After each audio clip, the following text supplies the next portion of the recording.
Hi everyone, it's Vesper. So let's just jump right into things and ignore the current state of the world. You know, how America's so-called president is fucking putting my family's lives, my friends' lives, everyone who's not a fucking white supremacist, their lives in danger right now, and how he's fucking provoking Japan's next door neighbor, you know, the one that's been shooting missiles in this general direction for fucking years now. Let's ignore all of that because I really fucking cannot deal with that right now, and this video has nothing to do with that. Can you see how much I'm ready to explode just having said a couple of seconds about that topic? Yeah, no, not going there. So today I'm going to talk about something that I've already talked about on Tumblr, so if you follow me on Tumblr, you may have already heard me talk about this. In fact, I talk about a lot of things on Tumblr that may not necessarily make it onto this YouTube channel.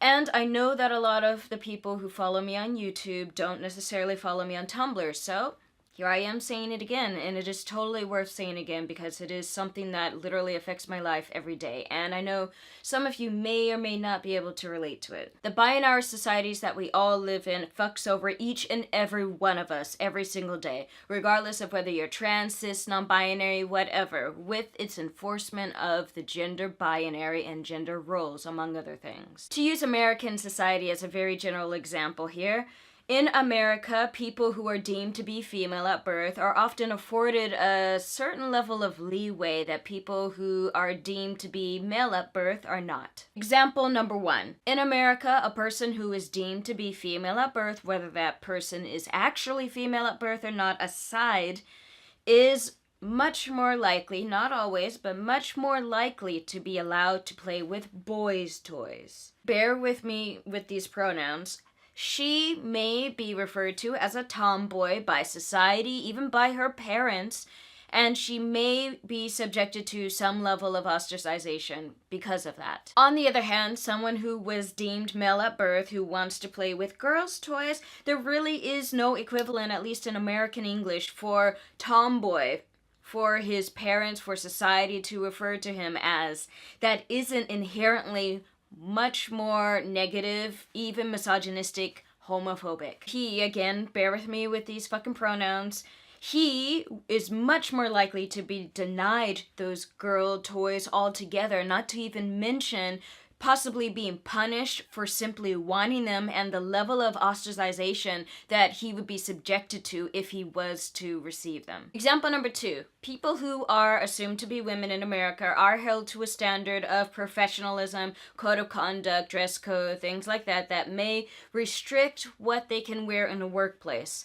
But outside of work, at least, someone who is assumed to be a woman can wear clothing that society deems to be male clothes. She can wear a necktie, she can wear cufflinks, she can wear cologne, whatever. All of these things may result in someone referring to her as dapper or debonair or androgynous, but all of these words are generally meant to be complimentary. Just like people who are assumed to be women, people who are assumed to be men are also held to a standard of professionalism, to a code of conduct, dress code that restricts what they can wear in the workplace.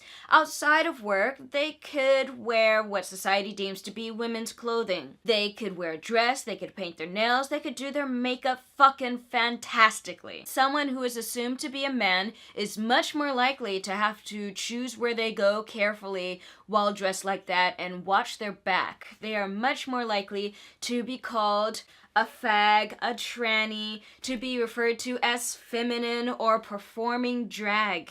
And no matter how not negative some of these words or phrases may be, when someone uses it in this way to refer to someone who they are assuming is a man, there is 9 times out of 10 negativity behind it, or someone looking down on or commenting on how strange that person is for that femininity. But it's also very important to note here that someone who is assumed to be a woman who is dressing masculinely may be referred to as androgynous. Someone who is assumed to be a man who is dressing femininely is not assumed to be androgynous. In fact, the concept of androgyny often is not even associated with someone like that.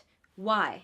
Which brings me to example or point number 3. In America, things that are generally considered to be gender neutral or ambiguous, aka androgynous, are often markedly more male-coded, masculine-coded, than actually being gender neutral, whatever the hell neutral even means in this sense. Clothing, toys, smartphone cases, whatever. Anything that is marked or labeled as unisex or that is marketed without targeting a specific gender is often much closer to the things that are marketed towards men or boys than things that are marketed towards women or girls, be it in color scheme, size, design, whatever. Anything that is considered to be veering closer to the girl or women's side of marketing is considered to be feminine.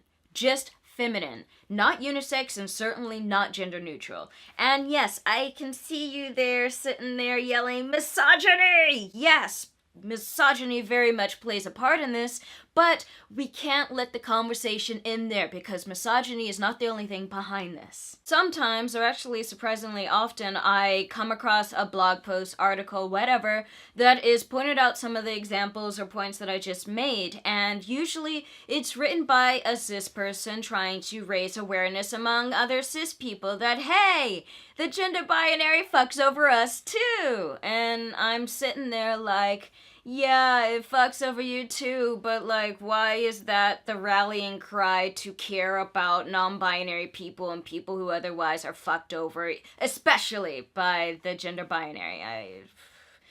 I read those articles, and even though there's good intention behind them, I have a bone to pick with the author more often than not. Often the main takeaway in pieces like that is that gender roles are evil, fucking misogyny, and fight the patriarchy. And I'm all about that, but those articles seemingly never go in the direction that I would like them to, and talking about things, for example, that specifically affect me as someone who is assumed to be a woman, but who is actually not. For me and many others who were deemed female at birth, regardless of whether we actually are or not, that leeway that is afforded us, that wiggle room of self-expression that society gives us in expressing ourselves, is actually a double-edged sword. It's even a double-edged sword for trans women and trans feminine people who constantly have the goalpost moved and are held to a different standard of womanhood than cis women are. But anyways, for me, because I don't want to speak about an experience that I myself do not have,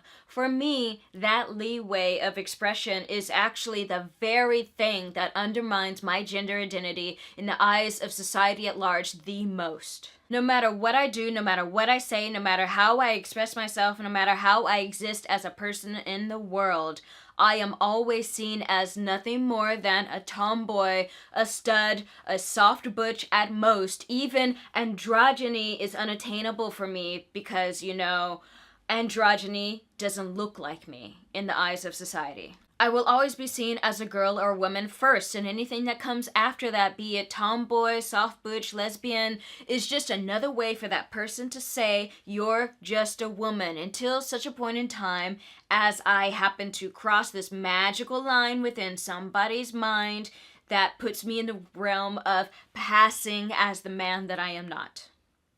Because, there's only women and men. I don't actually exist. While many people fight just to have their womanhood recognized, I'm sitting here fucking drowning in it because society won't let me out of it. For someone like me who's constantly having womanhood forced upon them, who has had womanhood forced upon them their entire life, it can feel like the parameters of womanhood are so goddamn wide as to be inescapable. Trying to escape womanhood can feel like Mission Impossible meets The Matrix, where Morpheus is every cis woman who approaches me saying, I'm trying to free your mind, Vesper, but there is no special door for me to show you. Didn't you know womanhood already includes masculine women like you and me? No shit, Sherlock, it certainly does, but wait, I forgot. I'm not a fucking The very notion that you, as someone who was assigned female at birth, would abandon your sisters in the fight for women's rights, let alone try to escape womanhood altogether, is seen as blasphemous. And for me, who internalized this very much so, this has made the road to me realizing and accepting that I'm non-binary fraught with guilt. Not just that, often any rejection of womanhood at all, any slight against womanhood for yourself personally, not even womanhood as a whole, but for yourself, is often viewed by others as being nothing more than internalized misogyny. And I fucking take issue with that. Because yes, while internalized misogyny may very well be a thing that I struggle with or other people struggle with, that even this person saying it to me may struggle with, who the fuck are you to reduce someone's relationship with womanhood down to fucking internalized misogyny? How is that any better than the people who fucking perpetrate misogyny to begin with, using that misogyny as a means to invalidate someone else? But yes, I do acknowledge that the current wide parameters, as I'm putting it, the very wide parameters of womanhood that we have today is not something that has always been the case, and it's something that has been fought very hard for by women everywhere. And yet here I am, regarded by society, women in particular, as having turned my back to all of that history and being ungrateful for it. And yet here I am, being rendered invisible and invalid in large part because of it. Maybe I'm just missing it, but I haven't seen much talk about this particular relationship